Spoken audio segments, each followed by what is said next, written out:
Nanti ada lagi Pak, Yesaya 9 ayat 6. Oh, kalau Yesaya 9 ayat 6 di sini lebih parah lagi.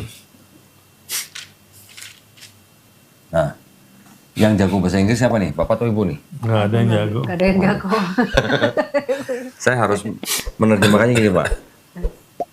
Ini kan kita lihat yang bahasa Inggris Pak ya.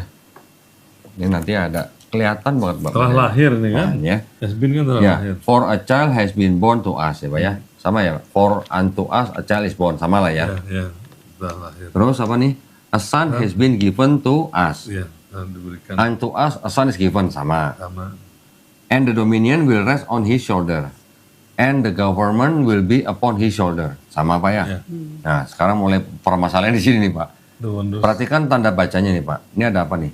And his name will be called Wonderful Counselor, Mighty God, Everlasting Father, Prince of Peace. Nah, And his name ini siapa Pak? Ya, namanya akan disebut. Nama anak itu kan? Ya. Berarti kan nama anak itu akan dipanggil apa? Penasihat ajaib, Allah perkasa, Bapa yang kekal, Raja damai. Raja damai. Ini yang dianggap nubuat untuk Yesus kan Pak? Ya. Nah, sekarang kalau kita perhatikan di sini Pak. Tadi sampai di Ini wonders. sampai di Advisor. the dominion will rest on his shoulder ya. Ya, penasihat ajaib. Ini koma Pak ya. Iya. The wondrous advisor, penasihat ajaib, mighty God, Allah perkasa, eternal father. Artinya ya Pak. Ya. Called. Siapa nih Pak? Memanggil, menyebut. Heskia. Ada namanya jelas ya. Anggap aja nggak ada Pak. Anggap aja Namanya nggak ada. nggak Called Name. his name, His name. Shar Shalom, Prince of Peace. Jadi 3 gelar ini adalah 3 gelar untuk Tuhan Yang Maha Esa Pak. Penasihat ajaib, Allah yang perkasa, Bapa kekal itu adalah gelar untuk Tuhan Yang Maha Esa yang menyebut nama anak itu adalah Raja Damai. Kenapa disebut Raja Damai? Karena Raja Hezekia inilah yang mempunyai masa paling damai untuk bangsa Israel. Persatuan memimpin ya. Ini ada catatan lagi nih Pak di sini nih. This wonder, apa tuh Pak? Salvation took place in the days of the child of Ahaz, the righteous king Hezekiah.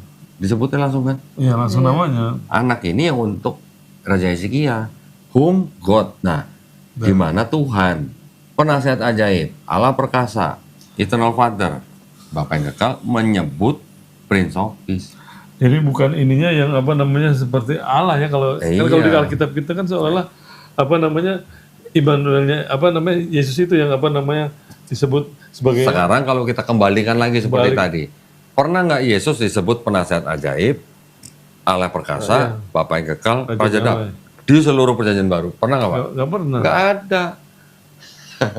Nah inilah akal-akalan atau permainan penerjemahan Kristen ketika mereka menerjemahkan Tanakh menjadi Septuaginta. Jadi apa kalau di ininya ditanamnya bahwa yang apa namanya Allah perkasa itu Allah gitu ya. Raja Iya. Jadi bukan ininya bukan namanya itu Jadi 3 gelar untuk Tuhan, Untuk yaitu Tuhan. penasihat ajaib, Allah perkasa, Bapa kekal. Ini menyebut Raja Hezekia sebagai Shar Shalom atau Raja damai. damai gitu ya. Karena kalau di Alkitab kita seolah-olah Ah. Yesusnya yang itu ya. Nah kalau kita baca yang di TB, seolah-olah kan menjadi seolah-olah itu untuk Yesus. Iya. Gitu. Nih, sebab seorang anak telah lahir untuk kita, seorang putra telah diberikan untuk kita, lambang pemerintahan ada di atas bahunya, dan namanya, berarti kan nama anak itu Iya. disebutkan orang, penasihat ajaib, Allah perkasa, Bapa kekal, Raja damai. Itu balik. Ada nggak di perjanjian baru Yesus sebut 4 gelar ini? Kan nggak ada. Iya, jadi apa namanya padahal itu untuk Allah maksudnya. Iya, tadinya. 3 gelar untuk Allah, 1 untuk Raja Hezekia. Yang menyebut anak ini tuh Raja Damai gitu. Nah,